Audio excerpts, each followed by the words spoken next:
Is being emotional bad? My name's Jenny Luscombe and I'm a facilitator of healing and a very passionate advocate for self-healing. So, we all have emotions. It seems like they get us into trouble, so we want to get rid of them, but we find that we can't. They just keep coming back and it's incredibly uncomfortable. So if we all have them, then why have we been taught that they are unacceptable? Look at this insanity. Is being emotional bad? Is probably one of the most important questions that you could ever ask yourself. And it actually could change your life infinitely if you pay attention to the answer. Emotions are an integral part of being human.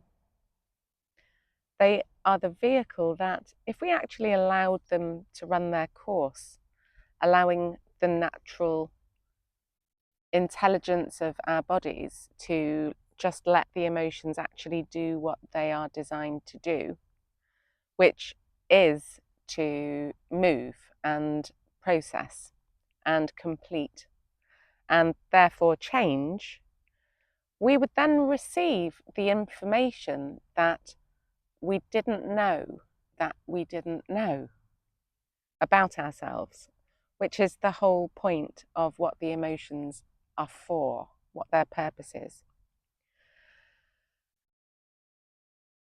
So we actually get stuck in the emotion when we don't allow them. We're not expressing them if we don't allow them. Emotions are designed to move. They are information. Negative emotions are telling us when something is happening that is preventing us from being in the truth of who we really are. And positive emotions are telling us when something is happening that is enabling us to be in the truth of who we are.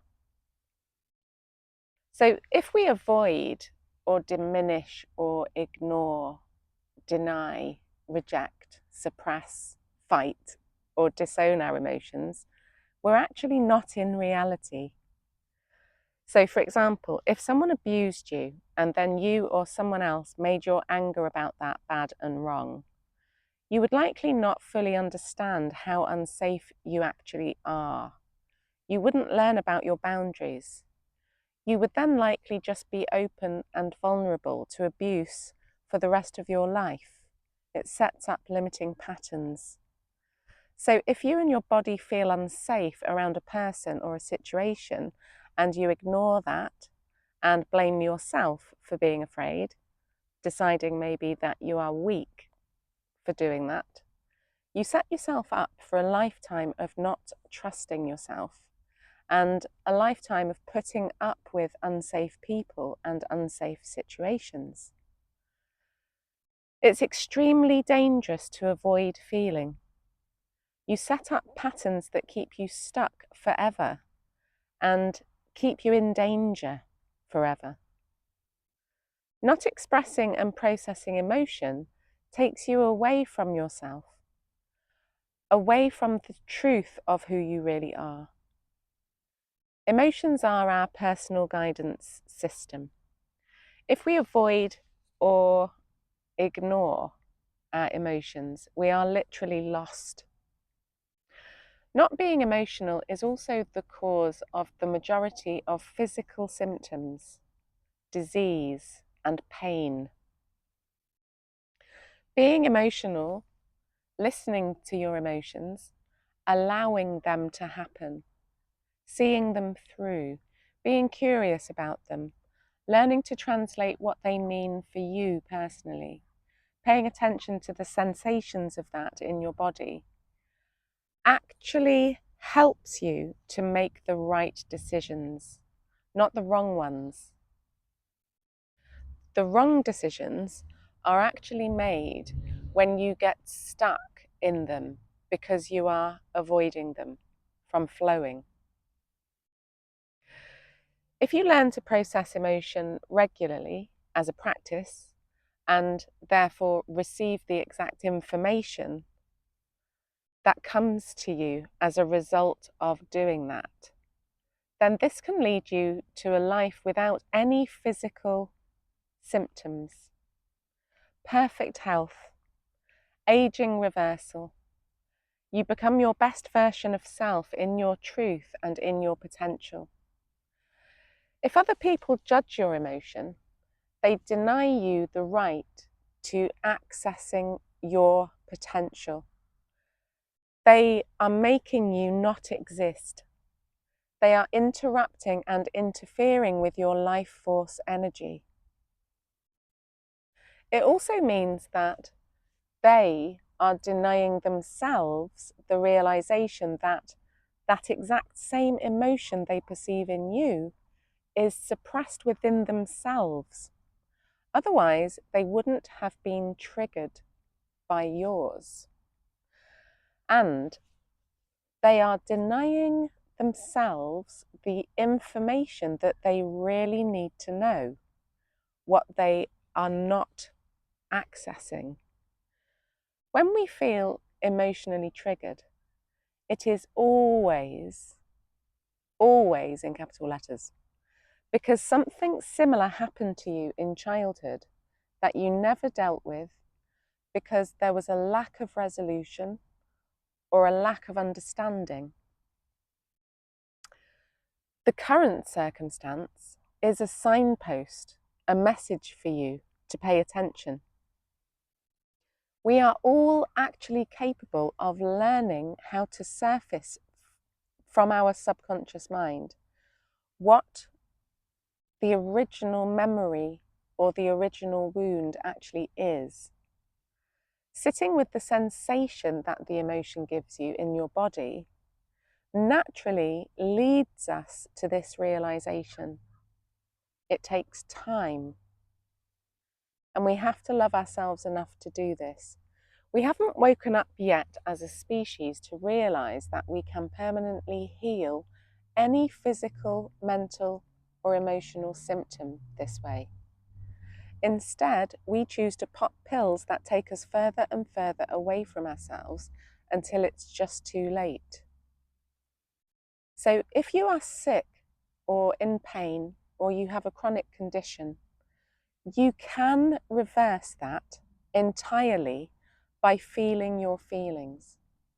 You don't have to be disempowered and sick. You won't hear this from your doctor. Although I know several medical doctors who are waking up and it's catching on, and they're starting to be open to alternative ways.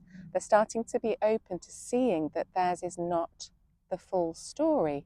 They're seeing that they're perpetuating their patients' health problems by not acknowledging the power of emotional self-healing.